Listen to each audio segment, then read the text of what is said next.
Welcome YouTubers. This will be a video on bankroll management or money management for sports betting for a 57% winner. My philosophy is a little bit different than what you'll traditionally see, so that's the purpose of this video. Now, traditional bankroll advice, and you'll see this all over the web and all over YouTube, is somewhere between 1 and 5% of your bankroll is what you should be spending either per day total or per bet. And you'll see that everywhere. So I've just put some random stuff up there, and don't make a lot of bets too is another advice that they'll give you. So that's the same thing as trying to keep a small percentage of your bankroll in play at any given time. So bet no more than 5%, 1 to 3%. Next one down is no more than 5% per bet, no more than 1% per bet, 1 to 3% per bet, whatever it is, right? Make no one to 2 bets per day. You get my idea here.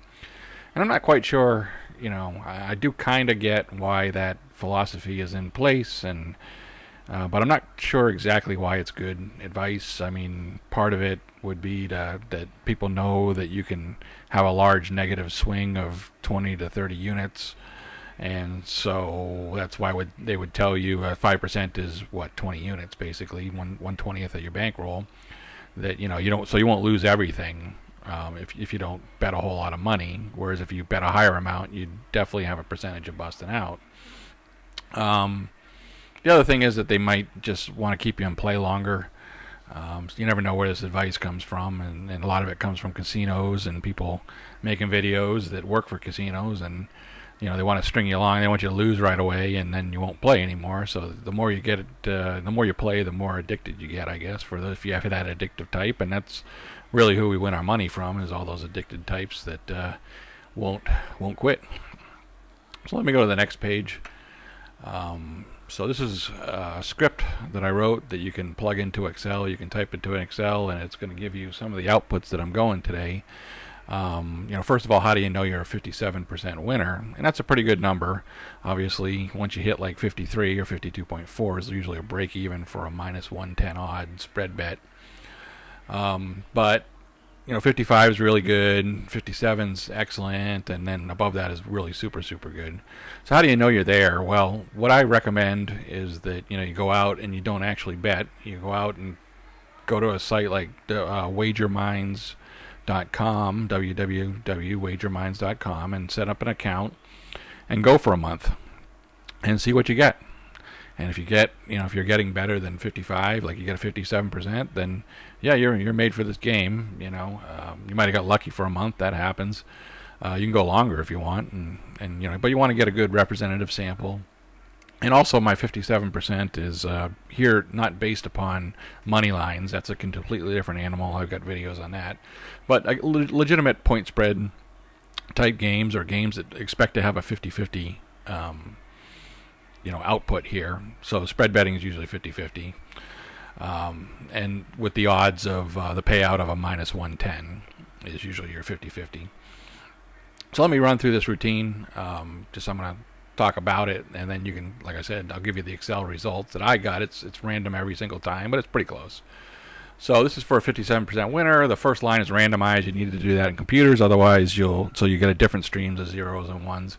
Otherwise you get the same stream of zeros and ones. And so randomized will give you a different result every single time. The Q that I've got there is 100,000 tries. 10,000 tries. I bumped it down a little bit. That's sufficient. That should be sufficient to get pretty close with a small margin of error what the final percentage will be. What we're trying to accomplish here, the unit balance is N. R is just a hand count. I put that artificially high because I wanted you to either hit your limits. That V formula is your random. That's a formula for random. That'll give you a random number between 1 and 100 spread evenly. So you'll get a true random number there. And then you got if V is greater than 57. So 1 through 57 are going to be winners because you're a 57% winner, and then 58 through 100 are going to be losers. So if it's greater than 57, you see that N equals N minus 1. So you're losing 1 unit. So yeah, if it's greater than that, you lose. So that's going to happen, 43% of the time you're going to lose, and you lose 1 unit. And then there's an else statement, and that's the winning statement. So it's N equals N plus, but it's not 1 unit. It's 0.909 or 91% of a unit. And that's what happens when you have a minus 110 odds. The rest of that goes to the VIG, or goes to the sports books. So you don't win as much as you lose. So that's replicating real life. After that, you've got some if n is less thans, and I've done 3 different trial runs, and so I've done it at 5. So we're looking for a movement of or a bankroll of 5 units.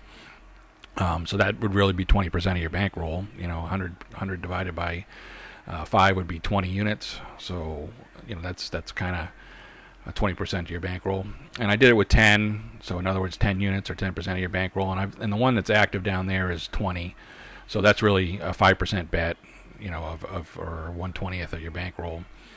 And what if it goes below, minus 19, so that means if your aggregate units here have gone to minus 19.2 or something, then you can't, because you only had a 20 unit bankroll. I'm going to call that a loss. You can't make a full bet then, and you've pretty much crapped out. And I've done the same thing with 4, 9, and 19. So that's going to aggregate, and that's going to count, and that's where I'll end that particular try. And there's 10,000 tries, right? So you do that 10,000 times. The next statement down below the wipeout level there is what I call the double up. So that's if I get over 20 units,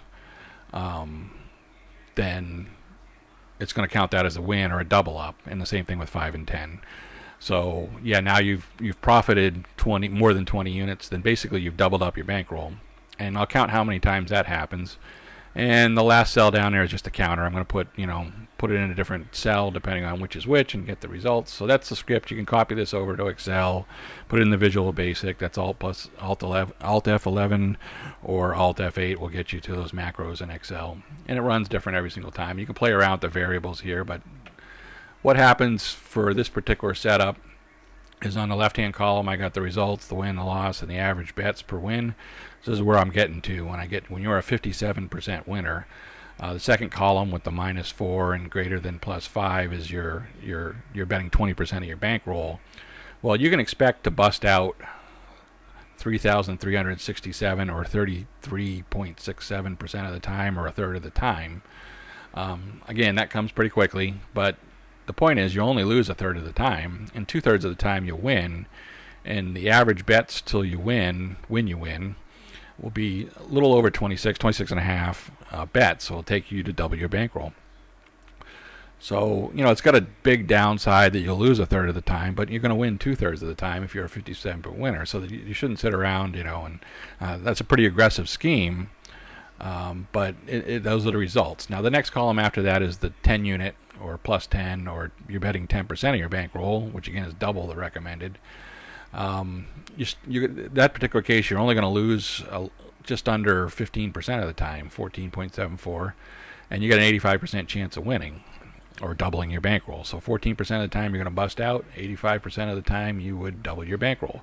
And your average bets to win increased over threefold to 88. It took 88 bets to get there to double up when you doubled up.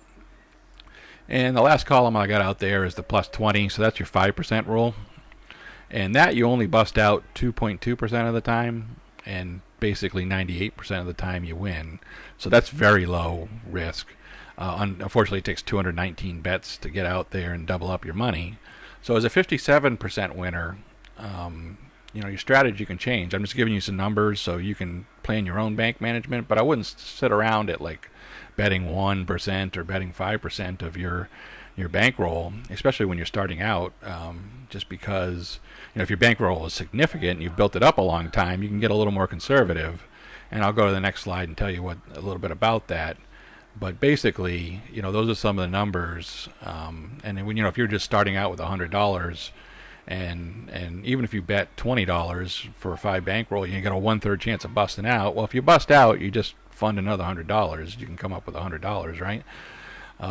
But if you win, that's being aggressive, and it'll happen pretty quickly for you. You'll double up your money, and even 10%. That's kind of what I'm going to. So going to the next slide is basically what happens after you double up. Well, you should set aside your original bankroll and keep that in the safe zone, and repeat it with the free money you've got, and sort of keep on setting it aside until you get after with the free money, you've done that probably 3 times. You can do more if 4 is a good number too.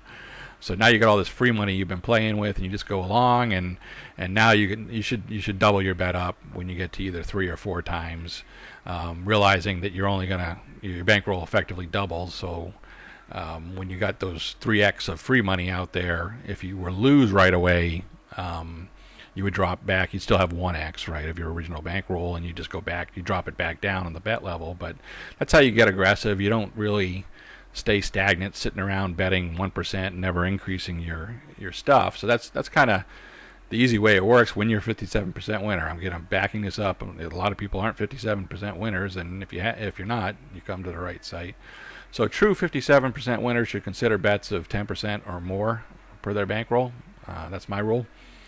And the risk, whether, obviously the higher percentage you use, I gave you the example of 20, the risk should be proportional to your ability to replace that bankroll if you lose. So yeah, if it's your first time leveling up, then you want to be a little more conservative, because there was a lot of work to get there, right? Because you can bust out. You can always bust out no matter what. You can go on a huge losing streak and bust out even if you're very conservative and betting 1 or 5%. So it's always in there. But once you win, once you doubled up at a certain level, then you kind of are like, okay, just split it off, and you can get a little more risky on your second and third and fourth, even betting 20% of your bankroll just to move it along. So that's my theories on bankroll and why it differs a little bit than when you're a winner. And so, hopefully that philosophy makes sense to you. And if it does, then yeah, that crap that you see that doesn't make a whole lot of sense, just never made a lot of sense to me to only bet that little amount. If you got an advantage, you pounce on it and you bet a ton of money. And I don't care how much of your bankroll, I'll make bets of 10% of my bankroll, and I'll have 70% of my bankroll. I'll have 7 bets out there. Really, what limits my bet percentage is how many bets are expected on a given day. At a high level, because I always want to fully fund those, and I might have 80% of my bankroll out there on any given day, spread over 12 bets or something like that, or whatever it ends up being. So yeah, that's really what limits my numbers, not the 1 for 5% and the crap they give you. All right, thanks for your time.